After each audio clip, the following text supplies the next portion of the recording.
Hey guys, welcome back to your channel journey to success. तो banking management की आज की हम क्लास में कवर अप करने वाले हैं यूनिट नंबर 3। ठीक है, इसमें भी नॉर्मल टॉपिक है तो इतना वरिड होने वाली चीज नहीं है। देखो, सबसे पहले टॉपिक है इन्वेस्टमेंट मैनेजमेंट। देखो, आज के टाइम पे सारे लोग चाहते हैं कि वो इन्वेस्टमेंट करें, बट आप कई बार आपको क्या होता है कि प्रॉपर इतनी नॉलेज नहीं होती। सो आप चाहते हो कि आपके बिहाफ पे कोई और आपका इन्वेस्टमेंट डिसीजन ले ले। सो investment management is the process of monitoring an investor's holding and making these decisions on the behalf of investor।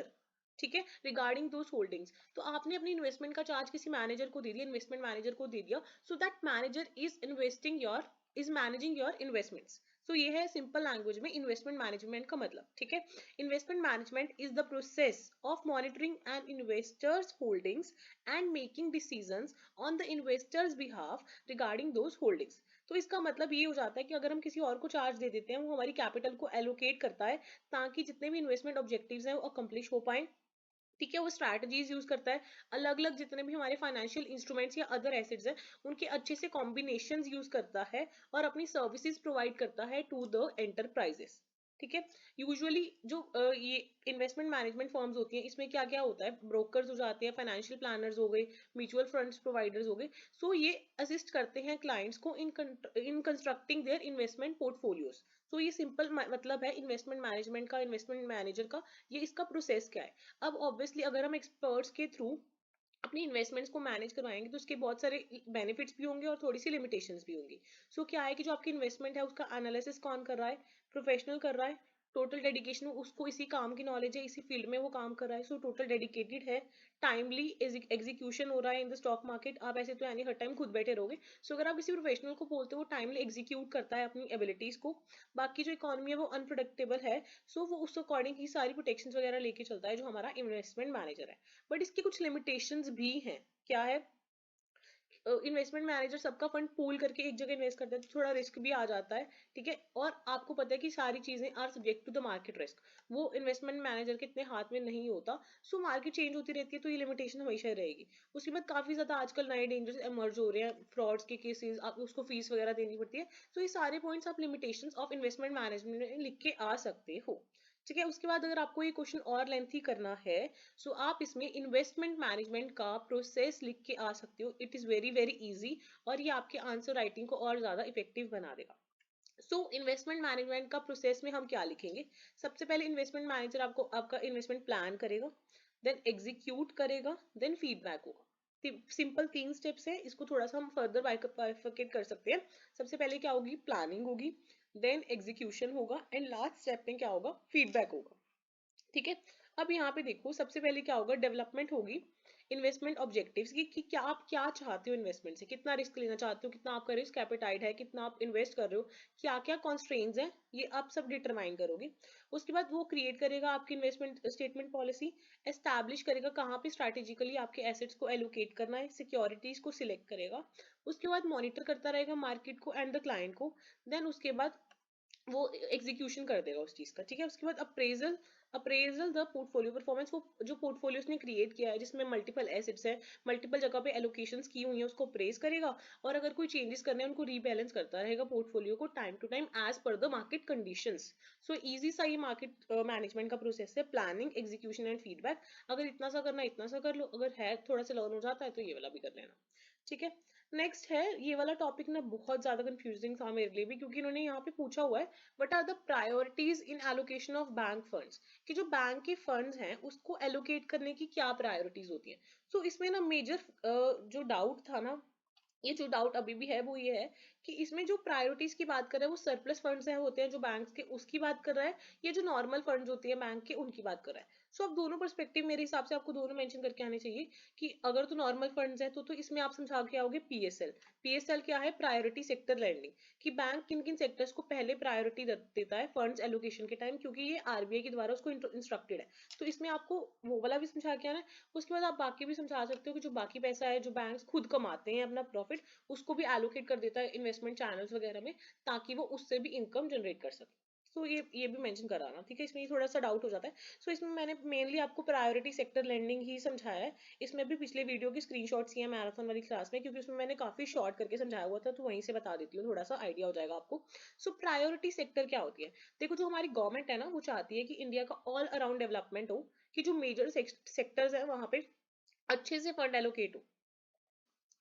तो प्रायोरिटी सेक्टर्स मतलब वो वाले सेक्टर्स जो government of India and RBI consider करती है कि कोई भी कंट्री है, हमारी कंट्री इंडिया है, उसकी बेसिक डेवलपमेंट और बेसिक नीड्स को सेटिस्फाई करना, उस उन सेक्टर्स पर ज्यादा प्रायोरिटी देना जरूरी है।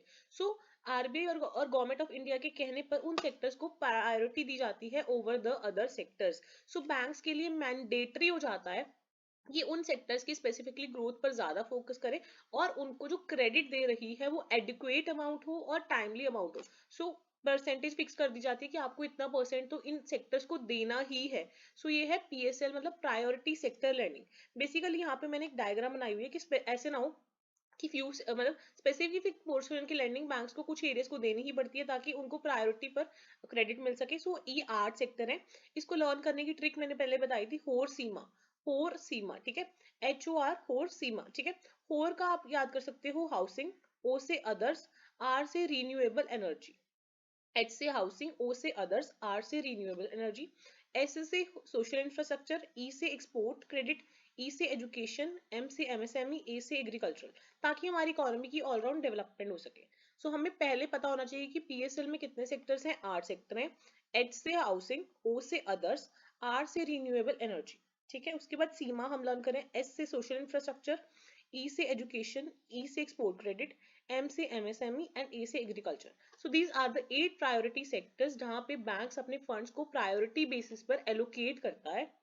इसमें ना एक क्राइटेरियाज होते हैं, मैंने यहाँ पे थोड़ा सा इजीली सिंप्लीफाई करने की कोशिश की है। देखो, बैंक्स के लिए कंपलसरी होता है कि उनका कुछ कुछ परसेंटेज उन सेक्टर्स को देना होता है, ठीक है। तो ये कैसे है? देखो, बैंक्स का ना एक होता है वर्ड एएनबीसी। एएनबीसी क्या होता है? एडजस्टेड नेट बैंक क्रेडिट, ठीक है। उनको अपना कितना परसेंट एएनबीसी, एएनबीसी होता है एडजस्टेड नेट बैंक क्रेडिट, कितना परसेंट प्रायोरिटी सेक्टर को देना है, ये अलग अलग कंडीशन पे वेरी करता है। देखो, जो शेड्यूल्ड कमर्शियल बैंक है, आप 1 2 3 4 5 हेडिंग्स बना के आओगे। Scheduled commercial banks, foreign banks जिनकी ब्रांचेस 20 से कम है, उसके बाद RRBs, next small finance banks and urban cooperative banks, ठीक है। और एक सिक्स्थ हेडिंग बना लेना, पेमेंट्स बैंक। पेमेंट्स बैंक क्योंकि लोन प्रोवाइड नहीं करते एज सच, इसलिए उनके लिए कोई भी पीएसएल का टारगेट नहीं होता है। तो आप ऐसे 6 हेडिंग्स बना देना कि प्रायोरिटी सेक्टर लैंडिंग के अलग अलग कैटेगरी ऑफ बैंक्स के लिए अलग अलग टारगेट्स होते हैं। सो सबसे पहले हेडिंग बना देना शेड्यूल्ड कमर्शियल बैंक, जिसमें आएंगे हमारे private banks, public banks and foreign banks जिनकी ब्रांचेस 20 या 20 से ज्यादा हैं। तो पहले हेडिंग ये बन जाएगी। दूसरी बन जाएगी फॉरेन बैंक्स जिनकी ब्रांचेस 20 से कम है। तीसरी RRBs, that is regional rural banks. Fourth heading बनेगी small finance banks. Fifth heading बनेगी urban cooperative banks and six heading बनेगी पेमेंट्स बैंक, ठीक है। उसमें से पेमेंट्स बैंक तो आप काट ही देना, क्योंकि पेमेंट्स बैंक में आप मेंशन कर देना कि पेमेंट्स बैंक लोन ही नहीं प्रोवाइड करते, ठीक है, इसलिए उनके लिए कोई भी एज सच पीएसएल का टारगेट नहीं है, ठीक है। अब एएनबीसी की मैंने आपको पहले फुल फॉर्म बता दी, एडजस्टेड नेट बैंक क्रेडिट। तो शेड्यूल्ड कमर्शियल बैंक्स के लिए कंपल्सरी है कि उनको जितना भी लोन वगैरह जितना भी पैसा आ रहा है, उसका वो 40% ऑफ एएनबीसी 8 सेक्टर्स को प्रायोरिटी पर देंगे। बाकी पैसा जैसे मर्जी करें, पर 40% उनको मिनिमम है कि उनको इन 8 सेक्टर्स में देना है, ठीक है। उसके बाद जो फॉरेन बैंक है जिनकी ब्रांचेस 20 से कम है, उनके लिए भी है 40% ऑफ एएनबीसी कि वो इन्हीं 8 सेक्टर्स को दे जो हमने पढ़े। उसके बाद आरआरबीज के लिए कंपलसरी है। आरआरबीज और जो स्मॉल फाइनेंस बैंक्स थे ना, ये मेनली वित्तीय मतलब फाइनेंशियल इंक्लूजन को बढ़ावा देने के लिए लाए गए थे इमरजेंसी में। सो इन बाकी तीनों के लिए कंपलसरी है कि वो 75% इनको दें। 75% इन 8 सेक्टर्स को दें, इन 8 सेक्टर्स को प्रायोरिटी दें। बट आरआरबीज के लिए एक चीज आ जाती है कि आरआरबीज को इन 8 सेक्टर्स नहीं, सिर्फ 7 सेक्टर्स को देना है। वो एक्सपोर्ट क्रेडिट में काम नहीं करता, एक्सपोर्ट क्रेडिट वाली उसके लिए कंडीशन नहीं है आरआरबीज के लिए। सो आरआरबीज के लिए सिर्फ 7 ही सेक्टर्स है, not for the export credit, ठीक है। स्मॉल फाइनेंस बैंक को 8 ही सेक्टर्स को देना है। और जो यूसीबी है ना, उनका 75% एकदम से नहीं लागू होता, ये फेज्ड मैनर में चल रहा है यूसीबी का। सो आप जस्ट यूसीबी में ये मेंशन करके आ सकते हो, यूसीबी मतलब अर्बन कोऑपरेटिव बैंक्स में, कि फेज मैनर्स में उसको 8 सेक्टर में 75% देना है। अभी फिलहाल उसके लिए 75 एग्जैक्ट नहीं है, अभी वो अगले साल तक शायद 75% हो जाए, तो कंडीशनल है। अब फर्दर इसमें क्या कॉम्प्लिकेशन आती है, पीएसएल सबको इसलिए मुश्किल लगता है प्रायोरिटी सेक्टर लेंडिंग, आप इतना याद कर लोगे इतना भी वैसे बहुत है, बट अगर आपको और भी करके आना है क्योंकि मेन कंडीशन है, इसमें भी फर्दर इनको कंपल्शन है कि 40% में से, जैसे मैंने आपको बताया कि आप 5 हेडिंग्स बना के आओगे, scheduled commercial bank, foreign bank जिनकी ब्रांचेस 20 से कम है, RRB, small finance bank and urban cooperative bank. Scheduled commercial banking addition है 40%, फॉरेन बैंक्स की भी 40%, आरआरबीज की 75%, स्मॉल फाइनेंस बैंक की भी 75% और अर्बन कोऑपरेटिव बैंक की भी 75%। इतना तो समझ आ ही गया सबको, वरना एक बार दोबारा से रिपीट पे सुन लो, थोड़ा सा याद हो जाएगा। ठीक है, इन सबकी कंडीशंस क्या, पहले दो की 40%, अगले तीन की 75%, मोटा मोटा अगर हम देखें। ठीक है, इतना क्लियर हो गया। उसके बाद जैसे आपको मैंने बताया शेड्यूल्ड कमर्शियल बैंक्स है ना, उसके लिए आगे फर्दर कंडीशन है कि 40% का 18%, मतलब 14%, 40% में से टोटल 18% उनको एग्रीकल्चर को ही देना पड़ेगा इन द फेज बैनर। उसके बाद हमने एमएसएमई पढ़ा, उसमें से माइक्रो को ही देना पड़ेगा 7.5%। इतना क्लियर हो गया। ऐसी कोई कंडीशंस इतनी एप्लीकेबल नहीं है फॉरेन बैंक्स के लिए, बस उनके लिए ये ज्यादा जरूरी हो जाता है क्योंकि फॉरेन बैंक्स है तो वो ज्यादातर एक्सपोर्ट्स वगैरह में डील करती हैं, तो उनके लिए ये कंडीशन हो जाती है कि 40% में से वो एक्सपोर्ट को मैक्सिमम से मैक्सिमम 32% दे सकते हैं, और 8% से कम नहीं होना चाहिए बाकी सेक्टर्स का। तो मैक्सिमम से मैक्सिमम 32 से थोड़ा सा कम वो एक्सपोर्ट को दे सकते हैं, उससे ज्यादा नहीं दे सकते। ठीक है, आरआरबीज के लिए भी यही कंडीशन है कि 75% का मतलब 75% में से 18% फेज्ड मैनर में एग्रीकल्चर को होना चाहिए और 7.5% माइक्रो में जाना चाहिए। स्मॉल फाइनेंस बैंक के लिए भी ये है कि 75% का 75% में से 18% तो एग्रीकल्चर को और 7.5% माइक्रो को। ठीक है, और यूसीबी के लिए ऐसे कि सिर्फ उनको 75% की कंडीशन है, ऐसा कुछ एग्रीकल्चर का स्पेसिफिक नहीं है, बट माइक्रो का 7.5 ही है। ऑलमोस्ट सभी का 18 और 7.5 ही है, बट थोड़ा सा आप फिर भी कहीं ना कहीं कोई पॉइंट आ जाता है तो आपको ये ध्यान से टेबल माइंड में सेट हो जाता है तो बहुत अच्छी बात है। उसके अलावा वीकर सेक्शन होते हैं ना, जो वीकर सेक्शन के लिए क्राइटेरिया अलग से होता है। तो जो शेड्यूल्ड कमर्शियल बैंक है उनको 12% फेज्ड मैनर में वीकर सेक्शन के लिए, फॉरेन बैंक्स में ये एप्लीकेबल नहीं है। आरआरबीज के लिए 15%, but in the phased manner नहीं, 15% उनको वीकर सेक्शन को देना है आरआरबीज को, और बाकी दोनों को भी 12% इन द फेज्ड मैनर। सो आप थोड़ा सा होल्ड करके इस टेबल को लर्न कर लो, ताकि अगर आप ये लर्न करना चाहो तो आपका आंसर और अच्छे से एक्सप्रेसिव हो पाए in the case of priorities in allocation of funds in the banking segment. ठीक है, मेन वैसे तो ये तो करके ही जाना है, दिस इज द मिनिमम, और 8 सेक्टर्स में मिनिमम है। अगर आपको स्टिल है तो आप ये बहुत बेसिक वाला चीज है ये पीएसएल का। इसके फेजेस वगैरह भी अगर आप करने बैठोगे तो मैंने समझा रखे हैं सारे मैराथन क्लास में, वहां से कर सकते हो, बट मैंने इतना ही करवाया लास्ट मिनट के लिए कि आप ये वाला टेबल थोड़ा रट जाओ। ठीक है, स्क्रीनशॉट ले लो इसका और इसको लर्न कर लो। ठीक है, उसके बाद नेक्स्ट हमारा टॉपिक आ जाता है investment in government securities.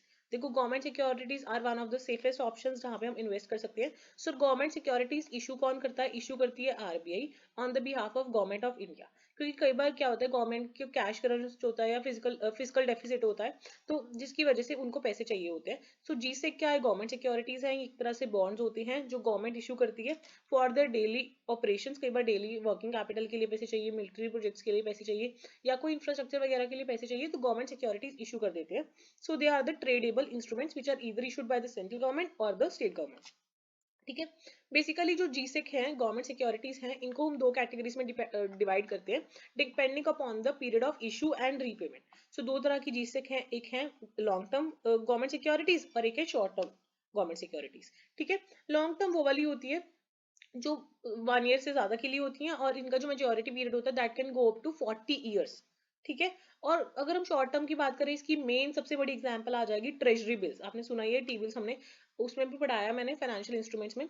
So treasury bills ये होती है कि जिनकी मेच्योरिटी 1 साल से कम होती है। सो टी बिल्स 91 डेज के लिए भी हो सकते हैं, 182 डेज के लिए भी हो सकते हैं, और 364 डेज के लिए भी हो सकते हैं। मतलब सिंपल लैंग्वेज में बात करें, so T bills 3 month, 6 month और 1 ईयर के लिए हो सकते हैं। सो ये गवर्नमेंट सिक्योरिटीज कौन इशू करता है, आरबीआई इशू करता है। तो आरबीआई इसके लिए ऑप्शंस करवाता है on the E Kuber platform.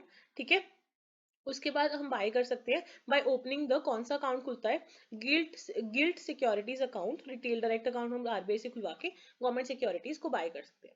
अब जब हम गवर्नमेंट सिक्योरिटीज ले रहे हैं तो उसके बहुत सारे बेनिफिट्स भी होंगे ऑब्वियसली। एक तो पहली बात, गवर्नमेंट सिक्योरिटीज बाय कर रहे हैं तो दे आर रिस्क फ्री, तो जीरो रिस्क। ठीक है, इंटरेस्ट हमें रेगुलरली आता रहेगा, गवर्नमेंट पे हम ट्रस्ट इस चीज पे कर सकते हैं कि वो हमें सिक्योरिटीज पर पेमेंट रेगुलरली दे रहा है। उसके बाद लिक्विडिटी, क्योंकि अगर हम शॉर्ट टर्म वाले बाय कर रहे हैं they are highly liquid. Tax exemptions मिल जाती हैं बहुत सारी। ठीक है, अगर हम लॉन्ग पीरियड वाले में डाल रहे हैं तो we get assured interest for the longer period of time. So these are some of the merits of the government securities.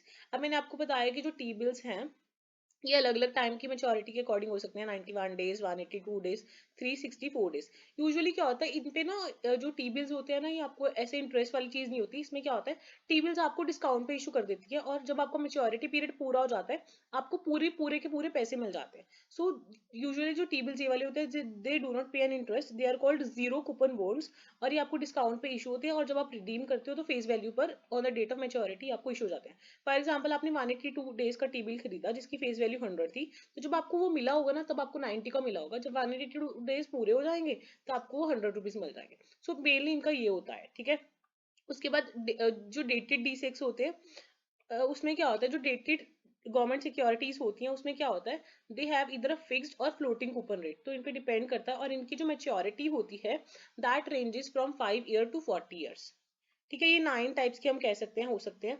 Floating rate bonds, fixed rate bonds, inflation indexed bonds, capital indexed bonds, government sovereign gold bonds, 75% saving taxable bonds, bonds with call and put option, strips and special securities. ये इतना ज्यादा deep करने की जरूरत नहीं है, इसमें से थोड़े बहुत भी अगर आपको पहले 5 भी याद हो जाते हैं बहुत है इतने मेंशन कराना. ठीक है, floating rate bonds, fixed rate bonds, inflation indexed bonds, capital indexed bonds and sovereign gold bonds and strips. 6 कर लेना. ठीक है, उसके बाद बाकी हमारे पास गवर्नमेंट सिक्योरिटीज के ऑप्शन क्या है. ये तो हमने मेनली सेंट्रल गवर्नमेंट की बात की. अगर हम स्टेट गवर्नमेंट की बात करें तो state government state development loans देती है. So that is also the part of government securities. उसके अलावा आपने आजकल सुना होगा गवर्नमेंट सोवरेन गोल्ड बॉन्ड्स, ये भी गवर्नमेंट इशू करती है और ये क्या है मतलब बहुत ज्यादा प्योर होते हैं ये. ठीक है, ये आप डिजिटली एक्वायर कर सकते हो और इसमें मुझे लगता है ऐसे होता है कि अगर आपने सोवरेन गोल्ड बॉन्ड ले लिया तो आपको जो गोल्ड का इन्फ्लेशन है वो तो मिलता ही है और साथ में आपको 2.5% एनुअली इंटरेस्ट भी मिल जाता है. ठीक है, so it is one of the advantage of sovereign gold bonds. ठीक है, इतना क्लियर हो गया आपको गवर्नमेंट सिक्योरिटीज. अभी हमारा नेक्स्ट टॉपिक है मेच्योरिटी मेच्योरिटी यील्ड. तो हम इसमें पढ़ेंगे मेच्योरिटी टू यील्ड क्या होता है. तो यील्ड टू मैच्योरिटी हम जानेंगे. यील्ड क्या है कि अगर आप कोई भी इन्वेस्टमेंट कर रहे हो तो आपको उस पर कितना रेट ऑफ रिटर्न आ रहा है. So yield is rate of return on an investment. और मैच्योरिटी मतलब किस टाइम पीरियड के बाद आपको जो प्रिंसिपल अमाउंट आपने पे किया है इन्वेस्टर ने वो उसको वापस मिल जाएगा और जो उसको इंटरेस्ट पेमेंट्स आ रही है वो पेमेंट्स आना बंद हो जाएगा. क्लियर हो गया.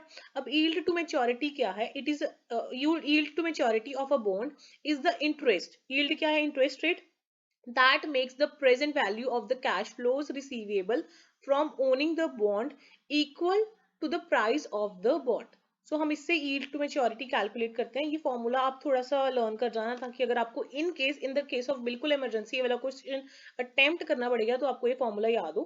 ठीक है, ये फॉर्मूला याद कर देना. इसमें P क्या है, प्राइस ऑफ द बॉन्ड है, N क्या है, number of years left to maturity, C मतलब एनुअल रिटर्न एंड M मतलब मेच्योरिटी वैल्यू. सो ये करना है कर लेना. बाकी मैंने यहाँ पे एक छोटा सा टॉपिक ऐड कर दिया है कि अगर आपको यील्ड टू मैच्योरिटी कैलकुलेट करनी है तो आपको क्या क्या चीजें चाहिए. सो आपको मेनली ये 5 चीजें चाहिए.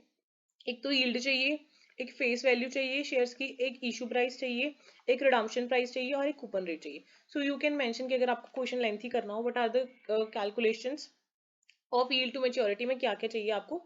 तो yield, coupon rate, redemption price, issue price and face value. ठीक है, उसके बाद हमारा इजी वाले टॉपिक्स आ जाते हैं. प्रॉफिटेबिलिटी मैनेजमेंट एंड एक और छोटा सा टॉपिक है दैट इज प्रॉफिट प्लानिंग. ठीक है, ये दोनों थोड़ा सा लिंकअप करके ही समझ लो क्योंकि एक दूसरे का डाटा आप एक दूसरे के क्वेश्चन में ये वाला लिख के आ सकते हो थोड़ा सा. ठीक है, प्रॉफिटेबिलिटी मैनेजमेंट. अब प्रॉफिटेबिलिटी मैनेजमेंट हम मेनली बैंकिंग पर्सपेक्टिव से ही पढ़ने वाले हैं. So profitability management is an integrated part of ALM. ALM क्या है, एसेट लायबिलिटी मैनेजमेंट. प्रॉफिटेबिलिटी तभी हम कैलकुलेट कर सकते हैं जब हम एसेट लायबिलिटीज को अच्छे से मैनेज करें. So profitability management is an integrated part of ALM and is inherently linked to capital planning in banks. So banks की कैपिटल प्लानिंग के साथ बहुत ज्यादा लिंक्ड होता है profitability management. Current and expected profits and losses cascade through the income statement and the impact banks current and forecasted capital adequacies ratio. So आपको पता है कि जो प्रॉफिट एंड लॉस वगैरह होते हैं ये कहाँ से पता लगेंगे, हमें इनकम स्टेटमेंट से पता लगेंगे और इसका बहुत ज्यादा इफेक्ट पड़ता है CAR पे that is capital adequacy ratio पर. ठीक है, और करंट वाली भी और जो फोरकास्टेड वाली भी है। सो प्रॉफिटेबिलिटी ऑफ अ बैंक हर एक बंदे के लिए मैटर करती है, जितने भी एक्सटर्नल स्टेक होल्डर्स है बैंक के लिए, जैसे कि जो डेट इन्वेस्टर्स हो गए, इक्विटी इन्वेस्टर्स हो गए, एनालिस्ट्स हो गए, रेटिंग एजेंसीज हो गई, सुपरवाइजर्स हो गए, क्लाइंट्स हो गए, so they all are affected by the profitability of a bank. ठीक है, उसके बाद all bank subscribe to and promote stable income over the non volatile income. तो बैंक हमेशा चाहते हैं कि स्टेबल इनकम सोर्सेज हो। सो बैंक्स की प्रॉफिटेबिलिटी के की ड्राइवर्स कौन कौन से हैं? बैंक की प्रॉफिटेबिलिटी के की ड्राइवर्स ये 5 हैं, ये पांचों याद करके जाना। What are the key drivers of the banks profitability? तो ये है the general level of interest. क्या स्ट्रक्चर है इसमें आप याद कर जाना, नेट इंटरेस्ट इनकम, मतलब बैंक्स की मेन सोर्स ऑफ इनकम है इंटरेस्ट। सो उनको नेट इंटरेस्ट इनकम कितना आ रहा है, ये one of the main source of income है फॉर द बैंक। जैसे universal mortgage, retail, regional lending, इन सब लैंडिंग से बैंक्स को कितना नेट इंटरेस्ट इनकम आ रहा है। उसके बाद नेट कमीशन, नेट कमीशन मतलब बैंक्स को कितना कमीशन आ रहा है, बेशक रिटेल बैंकिंग से या कॉर्पोरेशन बैंकिंग से, जितना भी वो एसडी वेल्थ मैनेजमेंट करती है, फीस वगैरह लेती है, इंश्योरेंस फीस वगैरह लेती है, उससे कितना कमीशन आ रहा है, net interest income, net commission. उसके बाद current and expected losses relating to lending, credit risk, ये सारे लॉसेज वगैरह कंसीडर करके ये भी प्रॉफिटेबिलिटी का की ड्राइवर है। उसके बाद in the face of declining profitability banks have come very cost conscious, banks को काफी ज्यादा कॉस्ट इनकर करनी पड़ती है, तो उनकी कॉस्ट इनकम रेशियोज क्या है, ये सब चीजें, और फेयर वैल्यू चेंजेस क्या चल रही हैं। सो दीज आर द 5 की drivers of the banks profitability. कौन कौन से? Net interest income, net commission, उनके एक्सपेक्टेड या करंट लॉसेज क्या है, कॉस्ट टू इनकम रेशियोज क्या चल रही है, फेयर वैल्यू चेंजेस क्या है। ठीक है, अब प्रॉफिट मैनेजमेंट जब करते हैं तो क्या है, अब profitability management process within a bank helps to identify, उनको आइडेंटिफाई करने में, मेजर करने में एंड कंट्रोल एंड मॉनिटर करने में करता है कि जितने भी उनकी रिटर्न्स हैं उनको रिस्क एडजस्टेड कर सके। इसके लिए बैंक्स की परफॉर्मेंस इंडिकेटर्स यूज करते हैं, प्रॉपर अपनी सारी चीजें, return on assets, return on equity, ये सारी चीजें प्रॉपर एक्शनेबल, उन पे एक्शंस लेते हैं। ठीक है, अब प्रॉफिटेबिलिटी मैनेजमेंट का ना मैंने एक प्रोसेस ऐड कर दिया यहाँ पे। तो आप साउंड प्रॉफिटेबिलिटी मैनेजमेंट के लिए क्या क्या प्रोसेस फॉलो कर सकते हैं बैंक्स? सबसे पहले ट्रांसपेरेंसी, एक्यूरेसी, फ्लेक्सिबिलिटी वगैरह होनी चाहिए प्रॉफिटेबिलिटी मैनेजमेंट प्रोसेस में। उसके बाद उनको ट्रू सोर्सेज ऑफ प्रॉफिटेबिलिटी पर फोकस करना चाहिए, अलाइनमेंट करनी चाहिए अपने गोल्स की ऑफ द ऑर्गेनाइजेशन। उसके बाद प्रॉपर एस्टैब्लिशमेंट करनी चाहिए एफिशिएंट फ्रंटियर की। उसके बाद सेटअप करनी चाहिए performance driven behaviour, continuously monitor और फीडबैक करते रहना चाहिए। सो इसमें मुझे लगता है कि आप थोड़ा सा अपनी तरफ से बना सकते हो पॉइंट्स, तो ज्यादा बेटर रहेंगे। प्रॉफिटेबिलिटी मैनेजमेंट तो समझ आ गया, और ये 5 की ड्राइवर्स लर्न कर जाना मेनली बस। ठीक है, उसके बाद कुछ चैलेंजेस भी आते हैं जब बैंक्स प्रॉफिटेबिलिटी मैनेज करने की कोशिश करते हैं। So 4 typical challenges bank face in the profitability management are changes in market rate, client margin, customer behaviour हमेशा चेंज होता रहता है। सो ये सारी चीजें चेंज होती रहती हैं। जो एक्सपेक्टेड और करंट क्रेडिट लॉसेज हैं वो भी चेंज होते रहते हैं। उसके बाद balancing and understanding impacts between balance sheet and income statement. Banks को ये ट्राई करना चाहिए कि जितना भी बैलेंस शीट है और इनकम स्टेटमेंट, उसके बीच में अंडरस्टैंडिंग, उनके जो इम्पैक्ट्स हो रहे हैं उनको समझने का चैलेंज आ जाता है। उसके बाद प्रॉफिटेबिलिटी में काफी कुछ इंटरनल कंस्ट्रेंट्स होते हैं और कई बार कुछ पीछे से रूल्स एंड रेगुलेशंस लगे होते हैं। सो उन सब कंस्ट्रेंट्स को मैनेज करना is also a big challenge for the banks. ठीक है, प्रॉफिटेबिलिटी मैनेजमेंट समझ आया। अभी हमारा लास्ट टॉपिक है, that is profit planning. Profit planning का मतलब होता है, profit planning is a process of setting a profit objective for a budgeting period and establishing the main policy decisions and so that we can achieve those objectives. So profit planning का मतलब है आप अपना profit objective setup कर रहे हो, जो भी आपका बजट पीरियड है उसके लिए आप एक प्रॉफिट ऑब्जेक्टिव सेटअप कर रहे हो। सो प्रॉफिट प्लानिंग में आप वो जो 5 की ड्राइवर्स मैंने ऊपर समझाया, आप वो भी लिख के आ सकते हो। उसके बाद आप ये मेंशन कर सकते हो कि जो बैंक्स हैं वो यूजुअली कमर्शियल ऑर्गेनाइजेशंस हैं। ऑब्वियसली वो किसके लिए काम कर रही हैं, प्रॉफिट्स अर्न करने के लिए काम कर रही हैं and provide a good return on equity के लिए काम कर रही हैं। So banks act as a financial intermediary. So banks के लिए बहुत ज्यादा जरूरी है कि वो अपना प्रॉफिट्स प्लान करके चलें और उनकी जो बैलेंस शीट है वो अच्छे से मैनेज हो पाए, क्रेडिट्स को वो कवर कर पाए, इन्वेस्टमेंट्स कर पाए, ताकि उनके पास नॉन फंड बेस्ड भी इनकम जनरेट हो पाए। सो बैंक के जो मेन सोर्सेज ऑफ इनकम है वो मैंने यहाँ पे मेंशन कर दिए हैं कि प्रॉफिटेबिलिटी बैंक्स के 6 वेरिएबल्स का इंडेक्स है। Interest income, fee based income, trading income, interest के एक्सपेंसेस, स्टाफ के एक्सपेंसेस और other operating expenses. So profitability obviously income पर भी डिपेंड करती है और आपके एक्सपेंसेस पर भी डिपेंड करती है। सो आप इनकम के कुछ सोर्सेज मेंशन कर देना बैंक्स के लिए और कुछ एक्सपेंसेस मेंशन कर देना। सो यू कैन से कि प्रॉफिटेबिलिटी इन सब वेरिएबल्स का फंक्शन है in the case of banking system. So I hope आपको थोड़ा सा कुछ कंटेंट मिल गया होगा जहां से आप थोड़ा एग्जाम में क्लियर आउट कर सकते हो चीजें। सो बाकी मिलते हैं नए कंटेंट और एक नए वीडियो के साथ। Please don't forget to like, share and subscribe.